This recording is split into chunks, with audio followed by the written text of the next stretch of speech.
오늘 우리에게 주신 하나님의 말씀은 출애굽기 30장 11절에서 16절의 말씀입니다. 여호와께서 모세에게 말씀하여 이르시되 내가 이스라엘 자손의 수요를 조사할 때에 조사받은 각 사람은 그들을 계수할 때에 자기의 생명의 속전을 여호와께 드릴지니 이는 그것을 계수할 때에 그들 중에 질병이 없게 하려 함이라. 무릇 계수 중에 드는 자마다 성소의 세겔로 반세겔을 낼지니 반세겔은 20게라라. 그 반세겔을 여호와께 드릴지며 계수 중에 드는 모든 자 곧 20살 이상 된 자가 여호와께 드리되 너희의 생명을 대속하기 위하여 여호와께 드릴 때에 부자라고 반세겔에서 더 내지 말고 가난한 자라고 덜 내지 말지며 너는 이스라엘 자손에게서 속전을 취하여 희망 봉사에 쓰라. 그것이 여호와 앞에서 이스라엘 자손의 기념이 되어서 너희의 생명을 대속하리라. 아멘. 오늘 우리가 읽은 본문 말씀은 하나님께서 이스라엘 백성들에게 생명의 속전 성소의 세겔로 반세겔을 내라 명령하신 대목입니다. 먼저 이 세겔이라는 단어에 대해서 좀 이해하셔야 할 것은 세겔은 우리가 흔히 사용하는 지폐나 동전과 같은 액면가의 금액 단위가 아니라는 겁니다. 무게를 재는 단위에 해당됩니다. 그래서 이 반세겔을 무게로 따지면 약 5.7g 정도에 불과합니다. 우리가 5.7g짜리 은을 이렇게 손바닥 위에 올려놓으면 그 무게감도 제대로 느끼지 못할 만큼 아주 가벼운 은 조각 하나를 의미합니다. 근데 이 은 반세겔이 구약시대에 정확히 어느 정도의 이 가치가 있었는지는 완벽하게 환산하기는 어렵습니다. 하지만 훗날 신약시대를 기준으로 볼 때 은 반세겔은 일반 노동자가 이틀 동안 일해서 받을 수 있는 품삯 정도의 가치를 가졌습니다. 물론 본문의 배경인 출애굽기 당시를 생각해 보면 이스라엘 백성들은 이 400여 년이라는 긴 세월 동안 애굽에서 노예 생활을 했습니다. 그리고 이제 막 애굽을 탈출하여서 척박한 광야 한가운데 살고 있죠. 그들이 제대로 된 경제 활동이나 농사를 지을 수 없는 광야라는 환경을 생각해 보면 이스라엘 백성들에게 은 반세겔은 이 이틀치 일당을 이상의 의미를 가질 수 있는 어쩔 보면 좀 소중한 가치를 지닌 은이라고 할 수가 있습니다. 그럼에도 불구하고 하나님께서는 이 부자나 가난한 자를 막론하고 모두에게 똑같은 은 반세겔을 내라고 말씀합니다. 이것을 통해 우리는 두 가지의 질문을 해볼 수가 있습니다. 첫 번째로 이 성전의 속전을 누가 내야 하는가라는 질문을 던질 수가 있고, 두 번째로는 이것을 왜 내야만 하는가라는 질문입니다. 먼저 하나님께서는 20세 이상 된 자가 여호와께 드리라라고 명확한 기준을 세워줍니다.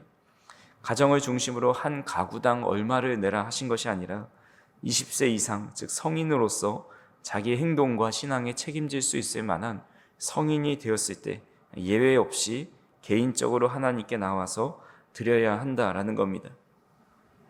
종교개혁자 존 칼빈이 이런 하나님 앞에서의 절대적인 평등에 대해서 이런 말을 한 적이 있습니다.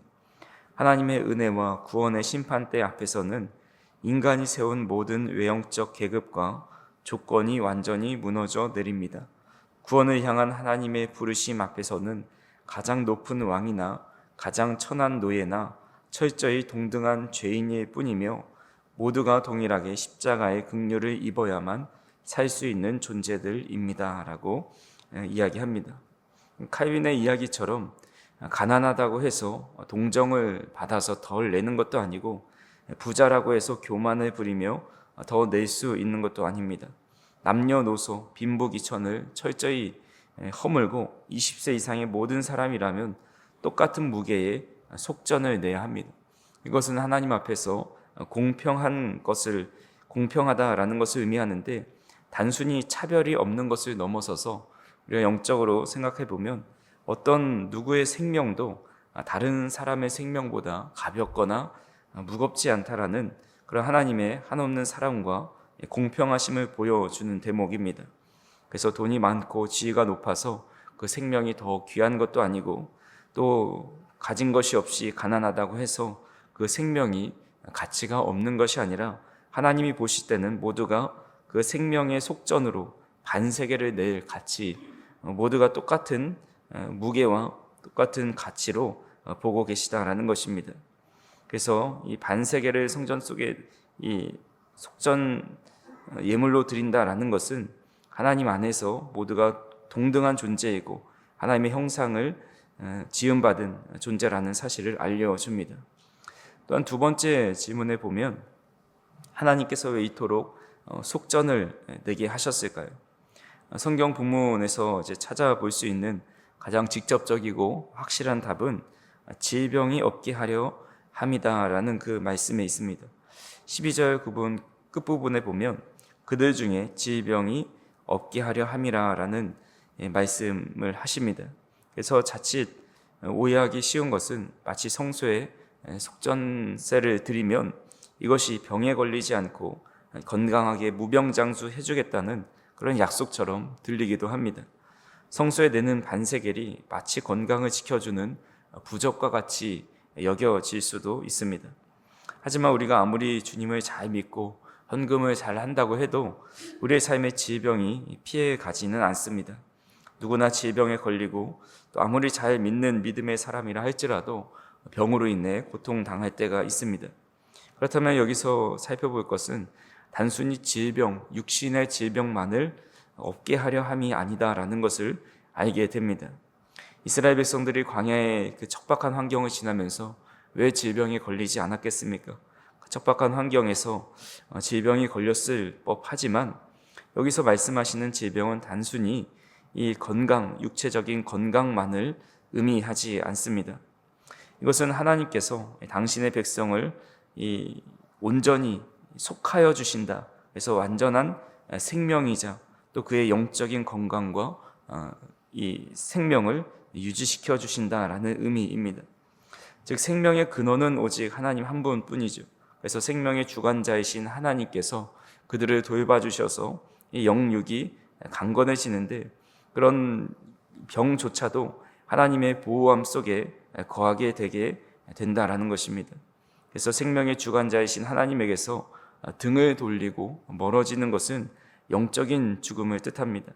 마치 가지가 나무에 떨어져 나가면 스스로 생명력을 잃고 말라 죽는 것과 같은 이치입니다. 그래서 당시 이스라엘 백성들에게 하나님의 거룩한 회중에 속하지 않는 것은 그저 질병에 걸리는 수준의 문제가 아니라 곧 영원한 사망에 빠지고 마는, 그래서 마른 가지가 되는 그런 모습과 같습니다. 그래서 반대로 생각해 보면 속전을 드림으로써 하나님 나라의 거룩한 회중에 속하게 되는 것이고, 결국은 사망 권세에서 벗어나 영원한 생명으로 인도해 주신다라는 의미가 있습니다. 그렇게 성소의 속전을 내는 행위는 육신의 질병을 막기 위한 것뿐만이 아니라 하나님의 백성이라는 공동체 안에서 영원한 생명을 누리며 살아가게 된다라는 그런 하나의 믿음의 고백이었습니다. 그래서 본문 16절 마지막 부분에서는 이것이 여호와 앞에서 이스라엘 자손의 기념이 되어서 너희의 생명을 대속하리라 라고 선언합니다. 하나님께 대속 제물을 드리는 것이 바로 우리의 생명을 대속하는 것이고, 우리의 생명이 하나님께 속해 있다라는 성인이 되어서 그런 믿음의 고백을 담아서 드리는 예물이라는 것입니다. 그래서 이 예물은 회막을 운영하는 데 귀하게 사용하는 제물이 됩니다. 말씀을 정리하겠습니다. 광야의 이스라엘 백성들이 생명을 의탁하며 드렸던 이 반세계의 속절은 더 이상 우리가 은조각을 들고 제단으로 나아가는 그런 의미는 아닙니다. 우리의 영혼을 올가매는 사망에서 우리를 건져낼 수 있는 것은 은 반세겔이 아니라 오직 흠없는 어린 양 예수 그리스도의 보혈로 변화됩니다. 그래서 신약 시대를 살아가는 우리는 이 성전세, 이 속전세 이 셀을 드릴 필요 없이 예수 그리스도께서 십자가에 흘리신 보혈이 우리의 완전한 속전이 되었습니다. 그 한량없는 은혜로 말미암아 우리는 세상에 빈부귀천이나 또 잘남이나 못남의 차별 없이 모두가 동등하고 존귀한 하나님의 자녀로 부름받은 존재가 되었습니다. 그렇게 오늘 우리가 속한 이 믿음의 공동체는 누구도 누군가만 헌신하고 누군가만 방관하는 곳이 될 수는 없습니다. 우리 모든 20살 이상 된 사람이 각자 개인의 속전세를 드렸듯이 우리 모두가 믿음으로 신앙 고백을 한 사람이라면 그리스도의 피값으로 세워진 교회 지체로서 각자에게 맡겨진 각자의 사명을 잘 감당해야 한다라는 의미가 또한 담겨져 있습니다. 그래서 주님께서 우리를 한 몸으로 묶어주신 이 은혜의 자리에 생명의 주관자 되신 하나님을 굳게 붙들고 또 우리는 예수 그리스도를 통해 속전받았다라는 사실을 기억하고 그 은혜로 말미암아 우리가 해야 할 의무의 성전 반세계를 드리는 헌신과 또 각자에게 맡겨주신 귀한 일들을 감당해야 한다라는 것입니다. 그래서 오늘 말씀을 통해서 우리의 생명을 대속하신 주님께 감사하며 또 우리가 맡은 귀한 일들을 각자의 분량대로 잘 감당하실 수 있기를 주님의 이름으로 축원합니다. 기도하시겠습니다. 사랑과 은혜가 풍성하신 하나님 아버지, 오늘도 우리를 귀한 주님의 전으로 불러주시고 하루를 주님 앞에 나와 기도하며 말씀으로 시작할 수 있도록 인도하여 주시니 감사를 드립니다.